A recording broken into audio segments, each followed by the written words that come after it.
With the release of the Xbox in 2001, Microsoft focused on unique exclusives that would convince people to buy their new console. The most famous of these was of course Halo. After its success, Microsoft wanted to build on from this, with the company hoping to release a number of unique exclusives. One such exclusive was Fable. Fable is a game that I'm sure many remember fondly. For some, it may have been your first step into an RPG game. For others, it may have been your first ever experience playing a video game. In this video today, we are going to go through the Fable games to see how they evolved over time, and to discuss the future of Fable. So let's get into the video.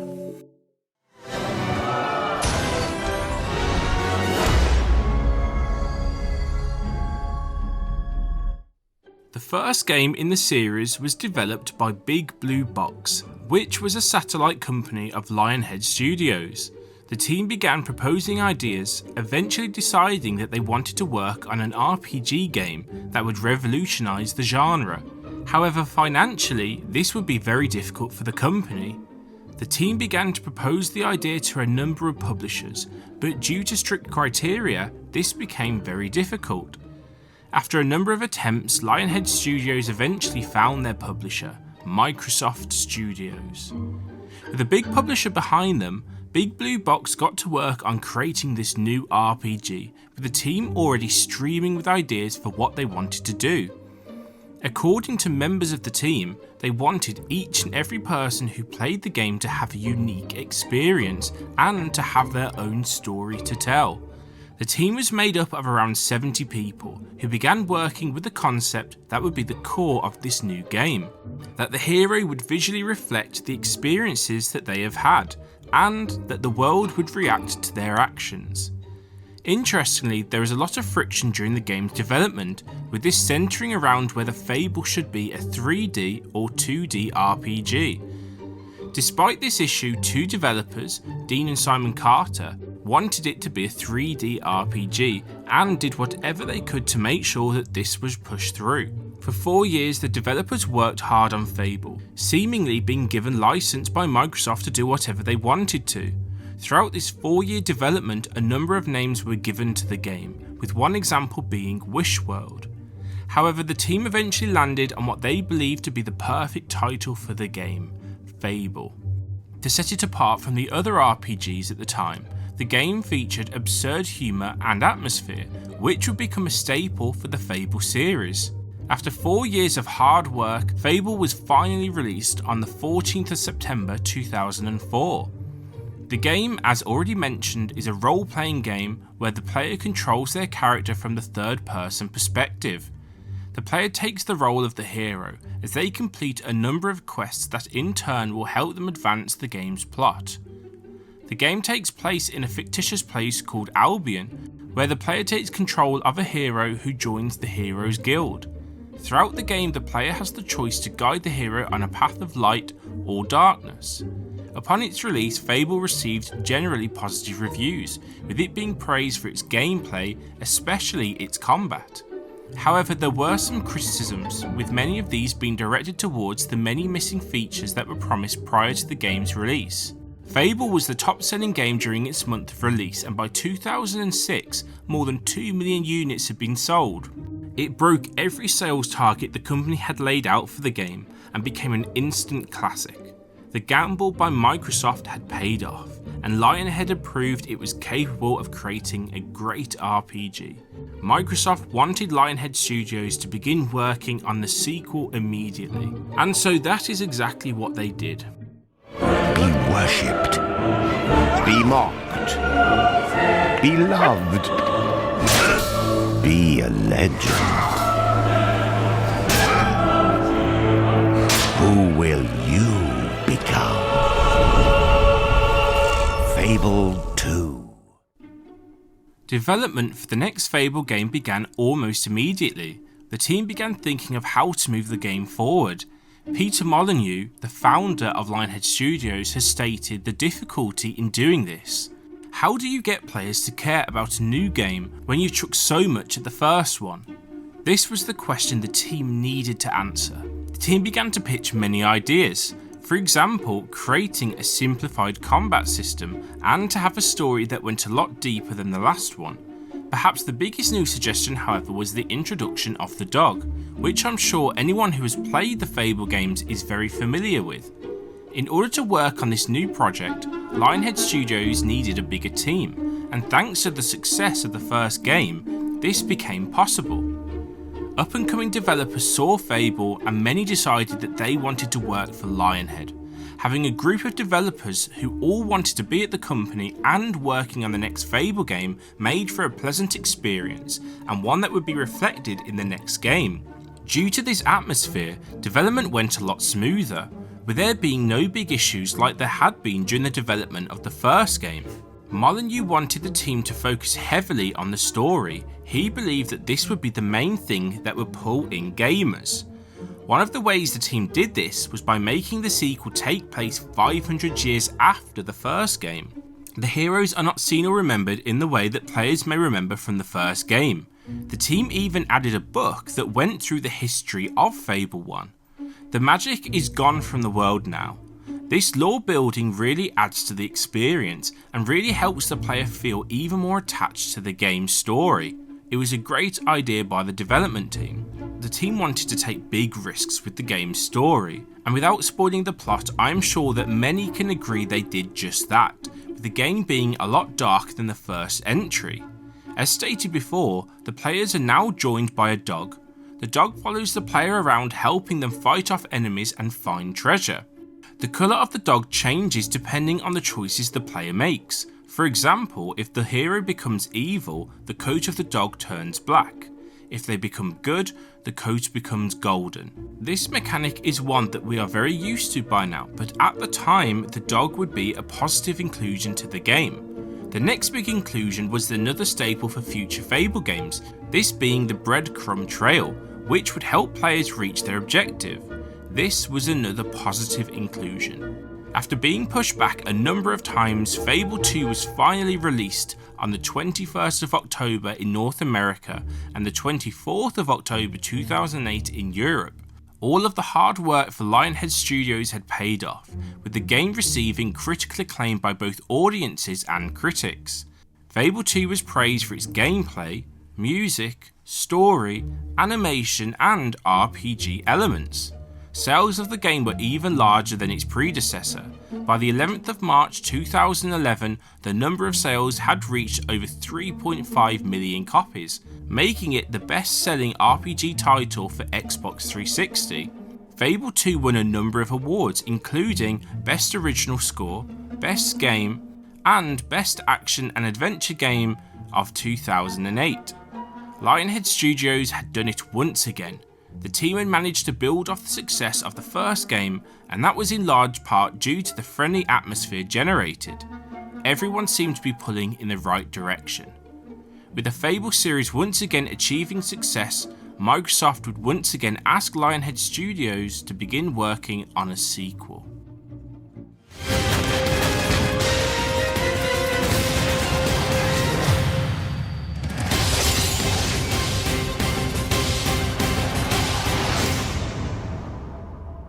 Development for Fable 3 would not be as smooth sailing as it had been on the previous installment. The team had reshaped and pushed forward many features in Fable 2, and it had paid off. However, successfully doing this a third time would be more difficult. Molyneux has stated that he believed creating the third game in a series is always the most difficult. He stated, "If all the rules have been established, and all you offer is a new story and a handful of locations, people will start to lose interest." He also felt that the series was at risk of becoming generic, in which the player starts off underpowered and weak and eventually becomes powerful enough to kill the bad guy. It is this very statement that would become the framework of Fable 3. As Molyneux stated, "Why do games end at potentially the most exciting bit?" Therefore, Fable's story focuses on a hero looking to overthrow the tyrant of Albion before becoming the ruler themselves. It would be at that moment that the player would then have their morals questioned, as the hero would have to face the promises they had made throughout the game. It is clear by Molyneux's thought process that there was a lot of pressure on Lionhead Studios to once again produce a critically acclaimed game. With Lionhead Studios now fully owned by Microsoft, the pressure really heated up. Xbox had become frustrated with the delays of Fable 2 and had hinted at the team that delays would not be acceptable for Fable 3. As seen by the development of Fable 2, this was not how the company worked. The unity that was there allowed them to work at their own pace and create an atmosphere where ideas could be discussed in depth. This was no longer the case. Development for Fable 3 would only last 18 months. This is less than half of the time taken to develop the previous game. Despite this short window, the team wanted to be ambitious and got to work crafting the third Fable game. After many suggestions, the team decided that the centre point of the game would be known as the Sanctuary, a menu that the character could walk around and explore. It would act as a hub where the player could change their appearance and change their magical abilities. This idea would be one that many fans would hate. Lionhead Studios' choice for making decisions such as these was because they wanted each game to feel fresh and different. They didn't want to make more of the same. By this point, the team had more of an idea of what they were doing when it came to making a Fable game.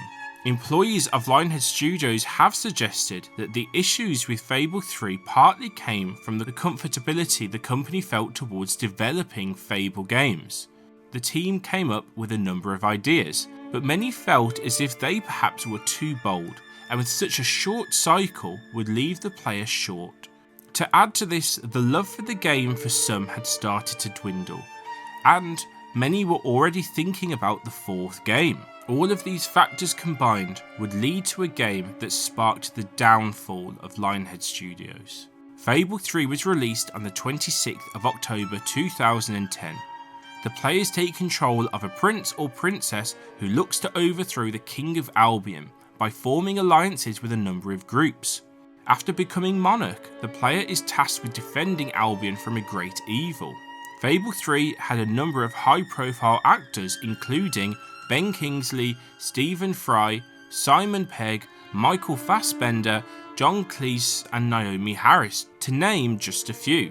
Fable 3 received generally positive reviews by critics, but the audience scores were not as great, with the game receiving mixed to average scores.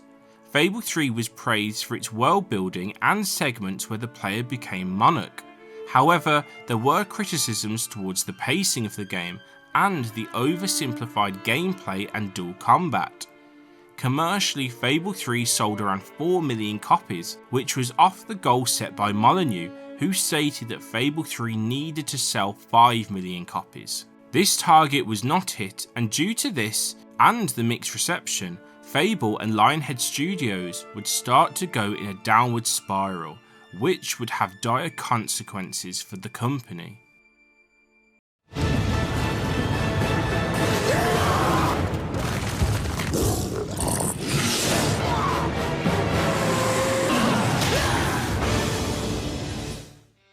The final game to discuss in Lionhead's Fable series is Fable: The Journey, a Kinect game that was released in 2012, 2 years after the slightly disappointing release of Fable 3. Peter Molyneux had stepped down by this point, and had now been replaced by Gary Carr.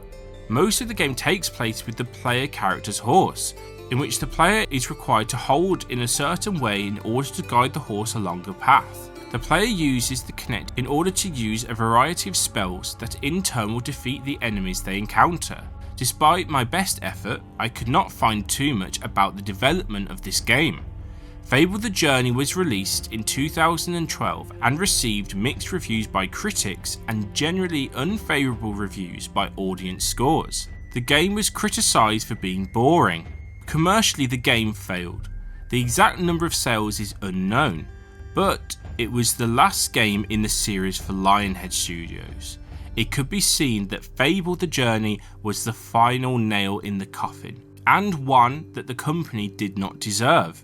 The studio created an amazing series that unfortunately caused its downfall due to the pressure put on them to make other games. Lionhead Studios can be proud of creating the Fable series, a franchise that I'm sure many like me grew up playing.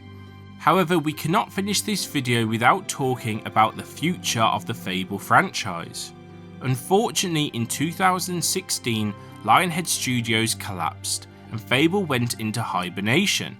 This was despite Lionhead Studios working on a new Fable game titled Fable Legends. Skillful and perfect of skin.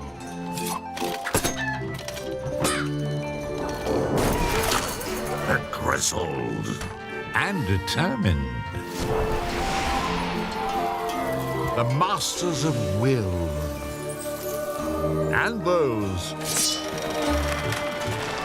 who carry big, pointy swords. With the cheers of the simple village folk ringing in their ears, out walked these brave heroes, seeking adventure and justice, or maybe just fame and reward. But what they find. In 2018, the studio Playground Games began working on a fourth game in the Fable series. Not all stories have happy endings. But yours has yet to be written. Playground Games are best known for their Forza series. 177 positions were recruited by Playground Games in order to work on the new open-world role-playing game. In July 2020, the game was finally announced at the Xbox Showcase, with Microsoft stating that it would be a new beginning for the series. Anna McGill was brought on board to be lead writer for Fable 4. She had previously worked as a developer for Remedy Entertainment, who are best known for their Alan Wake series. In October 2022, Andrew Walsh, senior writer for Horizon Forbidden West, was brought on board. By March 2023, the game had entered full-scale production. Not much is known about the gameplay, apart from what we have been told by Playground Games and Microsoft, who have stated that the game will be updated to contemporary gameplay mechanics and visuals. The idea is to target a new generation of players. This is of course just jargon, and despite the two trailers that have been released, we still know very little about the game itself. Only time will tell whether or not this new installment in the series will be a success. With the game set to be released in 2025, players will have to wait a bit longer in order to get their hands on the next Fable game. I hope you have enjoyed today's video. I would love to know what your thoughts and opinions are on the Fable series. Do you have a fondness for them, or do you believe that they are overrated? Please let me know what you think in the comments section below. I would love to have some suggestions on what you would like to see on this channel. If you have any, please let me know in the comments section below. Thank you for watching.